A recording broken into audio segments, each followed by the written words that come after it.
Hi, I have a new mini to show you. I finally was able to finish it.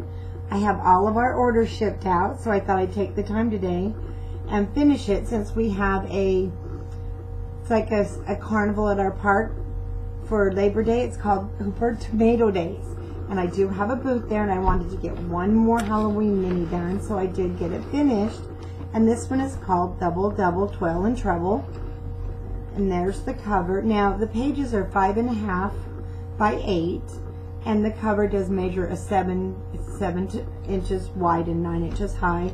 And on Wednesday, when I start doing my videos for the beginner videos on how to make your pages for your mini albums, this is the type of album I'm going to show you, and it's actually very simple. Now let me turn it over so you can see the side has a lot of the different fibers hanging down from it. And then the back is the spider webs, and that's the back of the buckle that's holding the book together. And I did have to use a little tiny clip because this ribbon is super slippery for some reason. So I'm going to go ahead and take it off. And then we'll turn it back around. This is the Die Cuts with a View, and it is called let me grab the stack. Eek-a-Boo Stack that I had found. It's not one that I currently sell. I don't do the Die Cuts with the View. I sell Marion Smith and currently Basic Gray and also, of course, Graphic 45. But I saw this one in Joann's and just fell in love with it. So this is what this album is made from. And it's called Double Double Toil and Trouble. And the cover of it was one of the papers inside. I just loved it and decided it had to be the cover. Now, like I mentioned, this album I'm going to show on Wednesday when I start doing how-to videos for the beginner. You're going to die how easy this is. So on the inside cover is a pocket, and on the inside I did use 2 tags from the collection that just go inside the little pocket. And on our first page I have a tag under a belly band, and it just fits right sideways. Now this flips up, and then we have another area. It will flip open, but I have 2 more tags inside, and I'm going to put them back as we go. I know sometimes it just takes more time. Well, maybe I won't, because I tend to forget where I put them. Well, then this flips open. I left the purple blank for journaling, and the front cover was, I just loved it. Beware of monsters, ghosts, werewolves, and you can go ahead and put pictures over that if you like. And that just closes and that flips over. Now each page does have a top pull-out mat, and I did them. Let me just take them out. I did them all the same, and you'll see why the book is quite decorative. I just did them in the orange, the purple, and the green. Reason being is there was so many other tags and places in this book. I thought that I would leave these blank so there'd be plenty more room for pictures, and then on the back for journaling. So I'll just leave this out. And I just did 2 of each, 2 orange, 2 purple, and 2 green. And so when we flip our page, we have again 2 more pockets with the small tags inside, and then these are double-sided. And they just fit inside the pockets, and this flips open. Now on the little flip out though, I did 2 identical little openings for wallet size pictures. And then all my closures do have magnets, and I use the Basic Gray magnets. And again, I do sell those on Country Craft Creations in Hooper. You can find me on Facebook, and I have them for very, very reasonable prices. And trick-or-treating this way. Isn't this paper adorable? I'm not kidding, it was really cute. And then that just closes over. Now we have another flip out. Now, like I said, this is going to be the album I'm going to show how to make the base page for. It's very easy. This flips down, and then there's another full-length tag. Sorry, I'm losing my voice too. I just got over this sinus infection with the change of the weather out here in the mountains. And then we have another tag that pulls out, and it is a double-sided matted tag.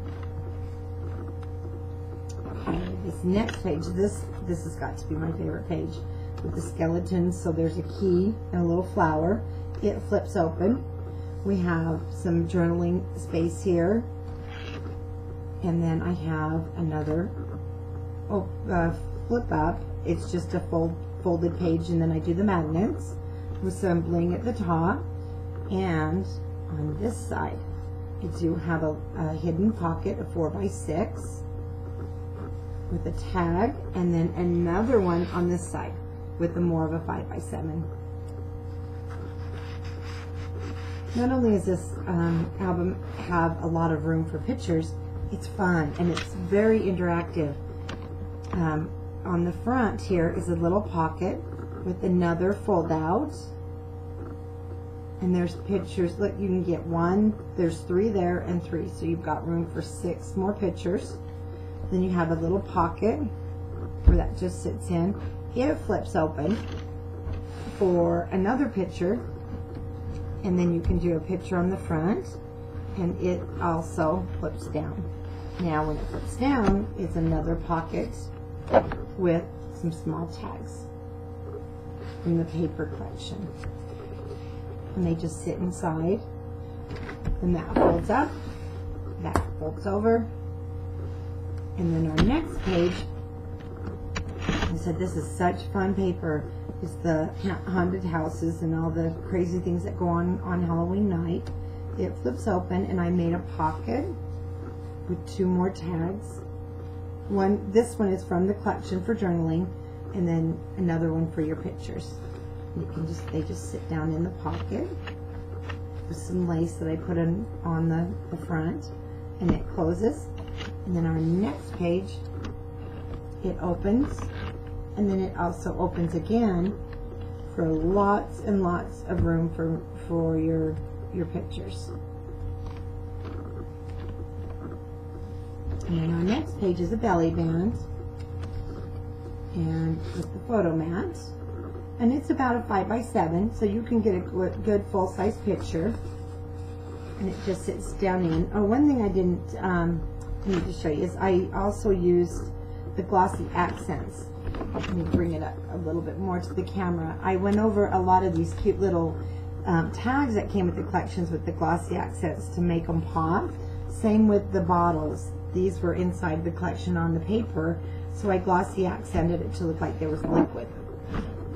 Now this page, you have 2 spots on the front for wallet size pictures, and then sorry, I can't keep in frame today. It opens up, so you have the side of the flap, then you have the inside where you can put another picture at the top, on the top, and a mat that pulls out, and it just goes back in. And like there is your mats up at the top also. Oh, and there goes my phone. Sorry about that. Let me just turn it off. No one ever calls me on Sunday. So our next page, it says Happy Halloween, and I did glossy accent the stars and the pumpkins and the ghost. Made them really pop, and they're really shiny. I hope you can see that okay on the camera. Now, my next page, you just untie, and it's another fold out. So it opens, you've got all this room for pictures, comes down, and then you just put it back together and tie it, which I won't do on right now. And I've got a little bit of bling on the corner to dress it up. And then our back page, I used the same paper that I used for the cover. I thought it was so adorable. I just added a little frog hopping out of the pot here. And so you can put either little wallets on the side, or just, again, use it as a pretty book to look at for Halloween. Then our last page has our pop out. And on this one, you've got room for 9 pictures. And they are your 4x4s, so good wallet size pictures are the size the kids bring home from school. And it does stay tight with a magnet. And then I made a little pop down so that you can journal. And I really thought this is such a fun album for Halloween, one that you could get out every year and just display. As you can see, it's pretty thick. I did a 3.5-inch binding, but you can display it. You'll have the kids' pictures to show, and it'll be a nice keepsake for years to come. Thanks for watching.